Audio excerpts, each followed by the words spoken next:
respeito do tempo do fim. E hoje eu quero levar para você, ou entregar para você, mais uma reflexão a respeito desse tema, né? O contexto do fim, que é o título do nosso canal. Eu quero refletir com você numa passagem muito particular aqui de Jesus, uma profecia, dentre muitas que ele proclamou, né, para os discípulos e para as multidões, mas algo que me pôs a refletir muito profundamente. Eu quero compartilhar com você algo que eu me pus a pensar.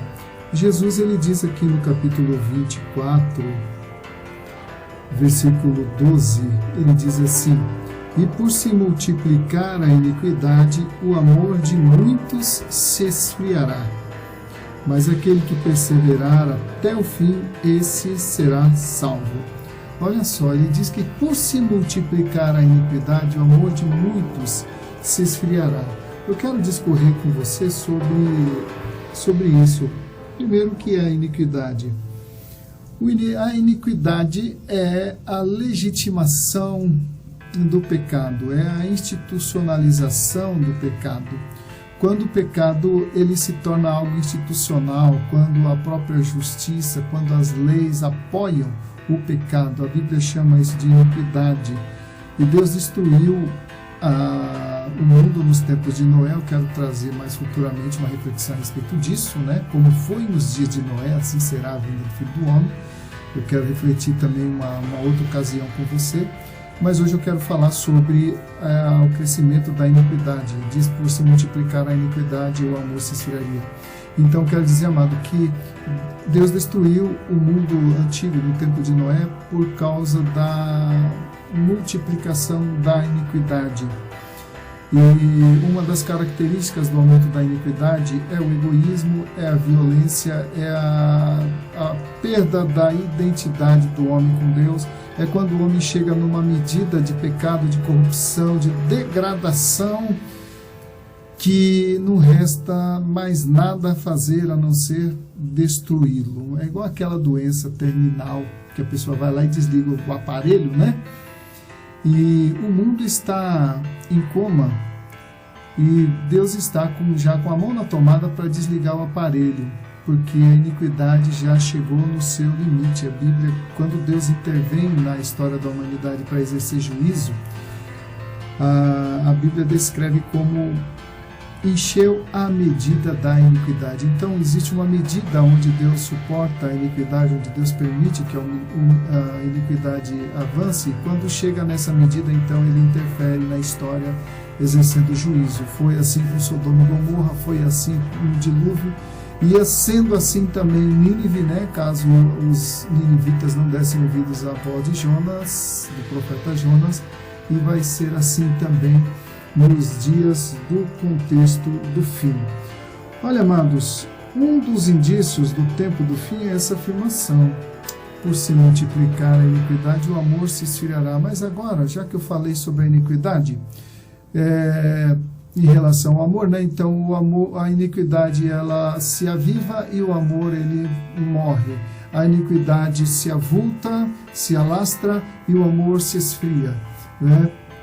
Nós estamos vivendo isso. Então, o que é esse amor? Né? Primeiro vamos aqui redefinir o amor. O amor se esfriará.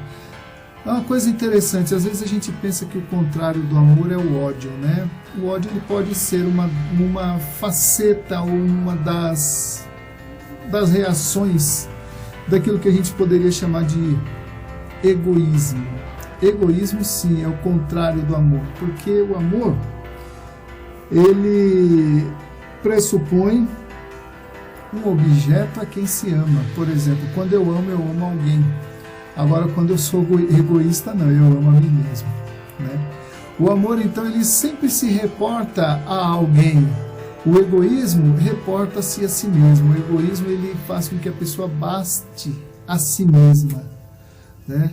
Então, nós estamos vivendo essa geração do egoísmo, porque o egoísmo torna o indivíduo individualista, né? Torna o indivíduo individualista. Uma redundância aí para confirmar isso. Mas o que as pessoas entendem como amor? Muitas vezes a gente não entende a profundidade dessa afirmação de Jesus porque a gente não sabe direito o que é amor. Quando a gente fala de amor, a gente pensa apenas em um sentimento, né? Então o amor, ele pode ser um sentimento, ele pode ser uma relação sexual, a pessoa chega para outra, vamos fazer amor, né? E pode ser um desejo de se casar e ser feliz, ficar temporariamente com alguém, isso pode ser definido como amor, uma paixão passageira, ou uma atitude de fazer o bem, né? Isso pode ser chamado de amor também. Então o amor, ele pode ter várias explicações, mas qual é a explicação que Jesus daria a esse amor que se esfriaria, né? Então Jesus falou que o aumento da iniquidade ia diminuir e a intensidade do amor ia se esfriar. Agora, por quê? A resposta é simples. Onde falta o amor, sobra iniquidade. Onde falta o amor, sobra violência, sobra o egoísmo, sobra o individualismo, sobra a maldade. Então, a gente pode concluir que o contrário do amor, né? Se falta o amor, então o egoísmo, ele entra para substituir, porque o egoísmo é quando eu amo a mim mesmo mais do que aos outros. E um dos mandamentos tétrios do decálogo, né, é: amarás o teu próximo como a ti mesmo. Então eu tenho que amar o meu próximo assim como eu amo a mim mesmo. Então, assim, o mal que eu não quero para mim, eu não posso desejar para o meu próximo. Mas o egoísmo, ele coloca o amor próprio acima do amor ao próximo. E aí, amado, olha só, se eu me amo mais do que o meu próximo, então eu vou, como diz aquele ditado, né? A farinha é pouca, meu pirão primeiro. Então, esse é aquele amor egoísta, é quando eu me preocupo mais comigo mesmo do que com o meu próximo. Eu busco as coisas mais, primeiramente a mim, e depois ao meu próximo, tá? Então isso é egoísmo, tá bom? E o egoísmo é bem o contrário do amor, certo? O amor, ele carece, como eu já falei, ele carece de alguém para ser real. Eu não posso dizer que eu amo alguém se eu não tenho ninguém a quem amar. Parece uma coisa óbvia, mas eu não posso dizer que eu amo alguém se eu não tenho ninguém a quem amar, porque o amor, ele se materializa numa dimensão de relacionamento. Se eu não tiver um relacionamento, eu não posso materializar o meu amor, eu não posso significar o meu amor. Então eu tenho que ter um relacionamento. Agora eu posso ter um relacionamento também sem ter amor. Aí é que está a questão, né? Mas o amor de que Jesus fala é aquele relacionamento em que eu me dou pelo bem-estar da pessoa, em que eu faço tudo para ver a pessoa, quem eu amo, a pessoa com quem eu me relaciono, feliz. Esse é o verdadeiro amor, tá? Mas vamos ver aqui. O amor, ele busca o bem do próximo. Já o egoísta busca o bem de si mesmo. O amor serve ao próximo. Já o egoísta, ele se serve do próximo, né? O amor se deixa morrer pelo próximo. Já o egoísta deixa o próximo morrer por ele. Então a gente vê que nós estamos vivendo uma geração de pessoas egoístas. O amor intercede pelo próximo, o egoísta intercede por si mesmo. Lembra da parábola do fariseu e do publicano? Então, o fariseu, que era um homem da lei, um homem religioso, o publicano era um homem bem malquisto, né? de péssima reputação, mas ele foi no templo para orar. Estava ali o fariseu e o publicano. O fariseu, ele orava, diz a palavra, de si para si mesmo. Senhor, graças te dou, porque sou dizimista, porque não sou ladrão, não sou bandido, e não sou como esse publicano, porque os publicanos eram cotados como pessoas mentirosas, que se davam a falcatrua, a propina, essas coisas todas. Mas o publicano, ele dizia: Senhor, tem misericórdia de mim, pecador. Então, a oração do egoísta é uma oração farisaica, é dele para ele mesmo. Ele ora buscando a bênção para ele faz uma campanha na igreja em função dele, ele quer receber a bênção, ele quer prosperar, ele quer para ele, né? Então ele se utiliza do próximo, utiliza Deus para isso, tá certo? E já o amor, ele traz justiça e santidade. O egoísta, ele gera injustiça e iniquidade. O egoísta, ele nunca é justo. Ele pode até falar de justiça, mas quando favorece a ele. Quando não favorece a ele, ele esquece a justiça, ele arruma um argumento qualquer para se justificar, né? Então, amados, eu estou dizendo isso porque nós estamos vivendo esses dias, né? Nós estamos vivendo um contexto de vida pautado no egoísmo. Nossos relacionamentos, muitas vezes, são pautados no egoísmo. Nossas amizades, quando a gente vai fazer alguma coisa para alguém, a gente já faz visando dinheiro, né? Então parece que essa mentalidade capitalista permeou até mesmo o nosso sistema religioso, tornando-nos pessoas interesseiras. E uma das características do egoísta é o interesse próprio, né? Ser interesseiro. Ele tem amizade com alguém porque se alguém lhe oferece uma certa vantagem. Então eu só vou ser amigo de quem pode acrescentar alguma coisa a mim. Amado, isso é egoísmo, né? Eu tenho que ser amigo daqueles que não têm nada a acrescentar a mim. Pelo contrário, eu que devo elevá-lo, eu que devo acrescentar alguma coisa a ele. Esse é o verdadeiro cristianismo e Jesus demonstrou isso, né? Ele se deu por nós. O apóstolo Paulo vai dizer, numa das suas cartas, que ele, sendo rico, se fez pobre para que nós, sendo pobres, nos tornássemos ricos. E tem muitas passagens, né, nas Escrituras que Jesus está, que os profetas, os apóstolos, o próprio Jesus, né, fala da doação de si mesmo, né, pela humanidade ou, mais estritamente, pelo seu próximo, né? Então, amado, os nossos projetos também, nossos projetos de vida são pautados no egoísmo. A gente estuda para ser alguém na vida, a gente quer que os nossos filhos sejam alguém na vida e a gente fura fila, a gente quer levar a vantagem em tudo, principalmente aqui no Brasil, né, que a gente tem aquele famoso jeitinho brasileiro que não é outra coisa senão uma expressão muito clara do nosso egoísmo. É verdade isso, tá, amado? Não dá para cobrir o sol com a peneira, né? E como a gente está falando do contexto do fim, né, e entra essa mensagem nesse contexto, a gente não pode tapar o sol com a peneira. Nós temos que fazer uma leitura certa da realidade que nós estamos vivendo. Até porque Jesus já havia dito isso, né?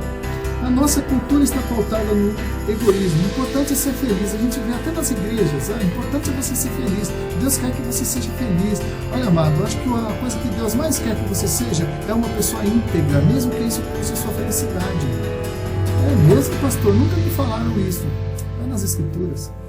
A Bíblia diz que a nossa pátria não é essa, que nesse mundo nós teríamos aflições, que nesse mundo nós seríamos perseguidos. Querido, não fique buscando vantagens, não fique buscando querer ser feliz nesse mundo. É claro que há uma medida, né? Tente se contentar, tente ser feliz servindo ao Senhor e não servindo-se a si próprio, tá? Porque às vezes a gente ouve muito discurso, muita pregação que fala assim, não, olha, você quer ser feliz? Deus te chamou para ser feliz? Você nasceu para ser feliz? Não, eu nasci para ser uma pessoa íntegra e muitas vezes isso não traz felicidade. Traz assim o contentamento de você estar no centro da vontade de Deus, né? Mas a felicidade nos parâmetros do mundo, não. O mundo é feliz quando consegue se dar bem, né? O ímpio, ele é feliz quando ele consegue uma propina, ele consegue fazer um bom negócio, mesmo que a pessoa com quem ele fez negócio fique no prejuízo. O importante é que ele levou vantagem em tudo, a lei de Gerson, né? Então ele é feliz por essa razão. E o crente que constrói sua felicidade em cima da desgraça do outro, ele não pode ser considerado um cristão. Porque o cristão, ele coloca a integridade acima da sua própria felicidade. Parece estranho isso que eu estou dizendo, né, amado? Mas eu não vejo outra coisa nas Escrituras a não ser isso. Aliás, a Escritura fala que, olha, que nós temos que renunciar à nossa vida, que nós temos que negar-nos a nós mesmos, que nós temos que caminhar, que carregar a nossa cruz, tá? A princípio isso não traz felicidade, não. Mas foi Jesus que falou, se alguém quer me seguir, negue-se a si mesmo, renuncie a tudo quanto tem, né? E é isso, amado. Então, o que nós temos vivendo no dia de hoje, né? A nossa própria religiosidade, nosso próprio contexto cristão está contaminado pelo egoísmo, né? Nós chamamos de cristianismo, né? Muitas vezes nós colocamos campanhas, já falei, né? Muitas campanhas. Não sou contra a campanha não, amado, mas olha, eu sou muito a favor. Vamos, amados, fazer uma campanha em relação ao Estado Islâmico, as pessoas que estão sendo perseguidas lá, cristãos que estão sendo mortos pelos terroristas, uma campanha lá para a Etiópia, vamos orar pelos nossos irmãos ali na África, então, ou na Coreia do Norte, esses países onde o evangelho é proibido e o crente é perseguido e é morto.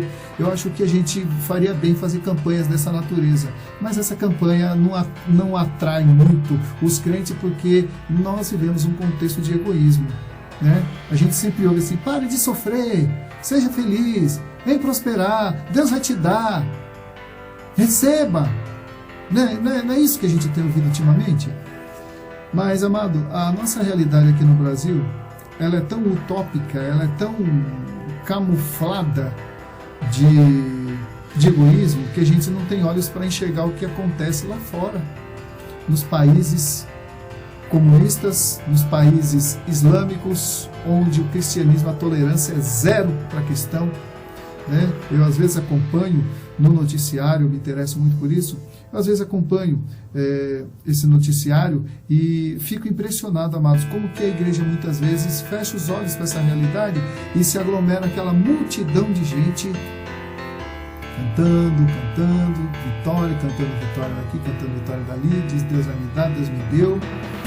E a gente se esquece, amado, de que a coisa que está no coração de Deus é que a gente olhe para além das nossas fronteiras e que a gente veja que há pessoas que compartilham da mesma fé que a gente, mas que não tem a mesma liberdade de cultuar o Senhor que a gente tem. Entenderam? O celular está tocando aqui também, atrapalhou um pouquinho. Então, muitas vezes, nossas famílias também são pautadas no egoísmo, né? Parece que nossa sociedade está relacionada tudo só com o egoísmo, né? E talvez eu esteja pintando aqui um quadro desanimador para você, né? Em relação à igreja do nosso tempo, mas é o que a gente está vivendo, né? E é para essa igreja que Jesus está dizendo aqui: olha, tenho, porém, contra ti que deixasse o teu primeiro amor. Carta de Jesus, à igreja de Éfeso, a primeira igreja, a igreja primitiva. Naquela época eles já estavam abandonando o primeiro amor. E hoje, né? E para a última carta, que é para a igreja de Laodiceia, Jesus está dizendo assim: olha, eis que estou à porta e bato. Se alguém ouvir a minha voz e abrir a porta, entrarei em sua casa, cearei com ele e ele comigo.